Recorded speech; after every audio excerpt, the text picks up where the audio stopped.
Maintenant, un élément hyper important pour le développement agile, ce sont les tests. On veut s'assurer que notre component va bien réagir, on veut vouloir le tester puis s'assurer qu'il va être stable.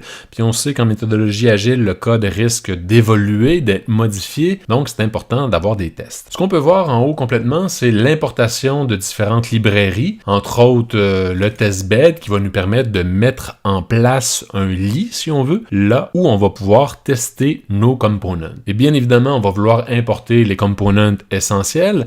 On est en train de tester le dashboard component, donc c'est logique de l'importer dans notre environnement de test. Et si on se souvient bien, à l'intérieur du dashboard component, il y a aussi la possibilité d'avoir un moteur de recherche. Donc le Hero Search Component est une dépendance du dashboard. On va devoir aussi l'importer. On va avoir une librairie pour tester le routing, une librairie pour le RxJS pour la programmation réactive, quand on parle du subscribe.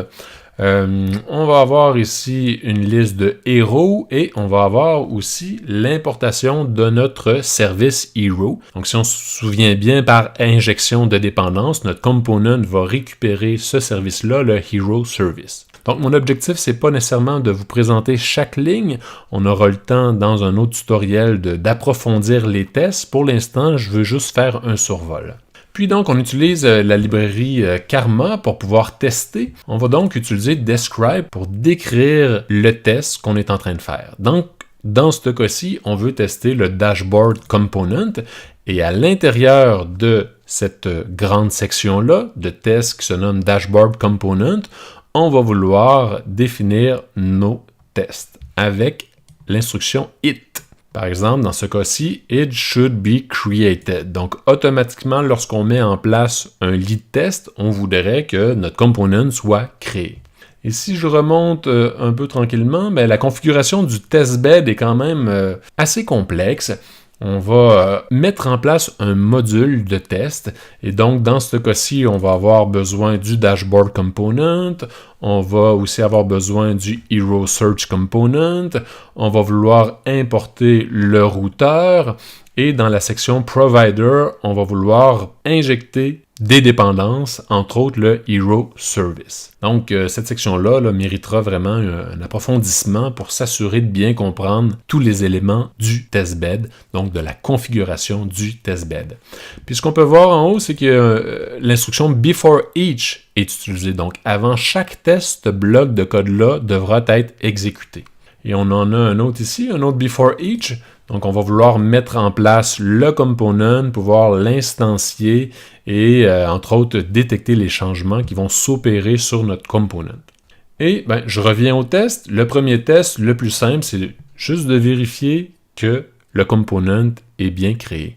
Avec la notation expect, donc on s'attend à ce que le component soit vrai, be truthy, donc qui a été instancié. Le deuxième test, should display top heroes at headline.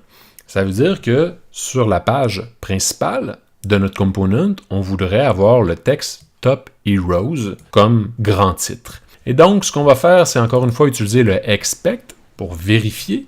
Et on va utiliser le fixture.nativeElement.querySelector qui va nous permettre de naviguer dans le DOM et récupérer la balise H3. Et cette balise H3-là va avoir un contenu, donc le text content, et on veut s'assurer que le contenu de texte soit égal à Top Heroes. Donc, si on se souvient du component, en haut complètement, il y a le titre Top Heroes qui est inséré à l'intérieur de la balise H3. Par la suite, on veut aussi s'assurer que notre component automatiquement appelle le Hero Service et le Hero Service va nous permettre d'aller récupérer la liste des héros. Donc automatiquement, lorsqu'on charge le component, on veut qu'un appel soit lancé à notre service, que notre service commence à faire son travail et récupère les héros.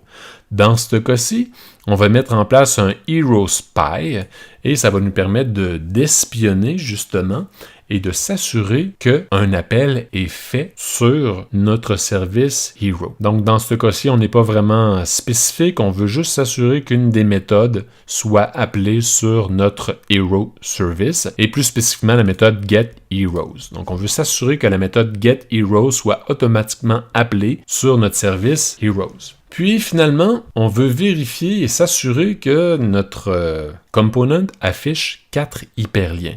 Si on se souvient, on a une liste des top héros, on en a 4, on veut que ces héros-là soient cliquables.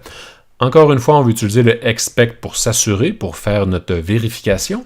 On va utiliser le fixer.nativeElement.querySelectorAll qui va nous permettre de naviguer dans le Document Object Model et de récupérer la balise A. Et on veut récupérer toutes les balises A. Dans ce cas-ci, on voudrait qu'il y en ait 4.